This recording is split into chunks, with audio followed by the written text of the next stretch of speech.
बघेल. समुद्राच्या लाटांचा उन्माद आमच्यावर न्याय करताना समाजाची ही साखळी मृत्यूच्या पोटी कोणाचा त्याग करेल, कोणाचा त्याग करेल. आज 21व्या शतकात येईल की मी आधुनिक म्हणून सांगते की हा त्याग धर्म, पंथ, जातीयता, दारिद्र्य, अज्ञान या गोष्टींवर आधारित नसेल. हीच शाश्वत पावती आहे सत्याचा शोध घेणाऱ्या, सार्वजनिक सत्याचा आग्रह धरणाऱ्या, सत्याच्या अनेक बाजू पैलू अडवळार्थक मांडणाऱ्या महात्मा ज्योतिराव फुले यांच्या कार्याची, यांच्या जीवन प्रवासाची. ज्यावेळी द्रौपदी मुर्मूंसारखे व्यक्तिमत्व भारतासारख्या देशाला चालवू शकते, एक आदिवासी स्त्री राष्ट्रपतींच्या पदी विराजमान होते, त्यावेळी खऱ्या अर्थाने महात्मा फुलेंच्या तिथीला पुण्य प्राप्त झाले असे म्हणायला हरकत नाही.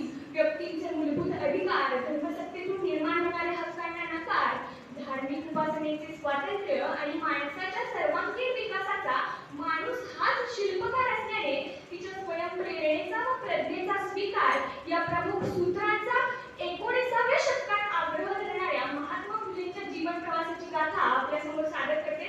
नमस्कार, मी गायत्री विजय कदम, अशोकराव माने ग्रुप ऑफ इन्स्टिट्यूशन्सची विद्यार्थिनी आपल्यासमोर विषय सादर करते महात्मा ज्योतिराव फुले यांचे कार्य आणि ध्येय. गीतेतल्या 5व्या अध्यायात लिहिते इह इव तैर्जितः सर्वो येषां साम्ये स्थितं मनः निर्दोषं हि समं ब्रह्म तस्मात् ब्रह्माणि ते स्थितः.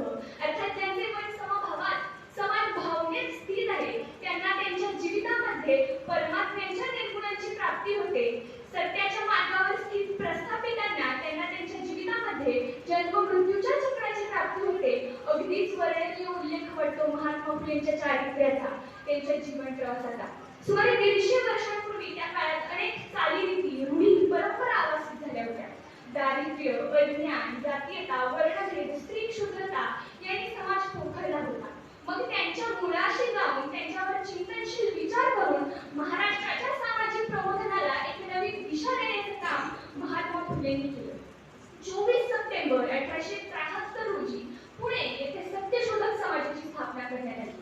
सुमारे 60 लोकांच्या उपस्थितीत सार्वजनिक सत्यधर्म या लिखिताच्या हजेरीत समाजाचे पहिले अध्यक्ष म्हणून महात्मा फुलेंची निवड करण्यात आली. त्या काळात जाती निर्मूलनासाठी अनेक समाज सुधारकांनी, सामाजिक संस्थांनी पुढाकार घेतला होता. त्यापैकी सर्वात जास्त दीर्घकाळ चालणारी आणि सर्वात जास्त परिवर्तन आणणारी चळवळ ही सत्यशोधक चळवळ ठरली.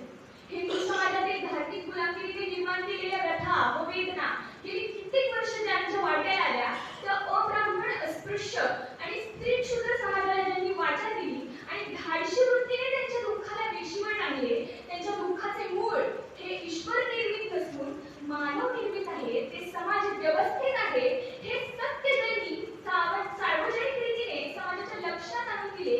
त्या मूलगामी क्रांतीचे अग्रदूत म्हणून महात्मा फुलेंचा उल्लेख करावा लागतो. सच है, विपत्ति जब आती है कायर को दहलाती है, सूरमा नहीं विचलित होते, क्षणभर का धीरज ना खोटे. प्रवाहाच्या विरुद्ध दिशेला तेच पोहोचू शकतात ज्यांचा निर्धार ठाम असतो, ज्यांचे ध्येय ठरलेले असते. नवीन विचार तर दररोज येत असतात, पण त्यांना सत्यात उतरवणं हा खरा संघर्ष आहे.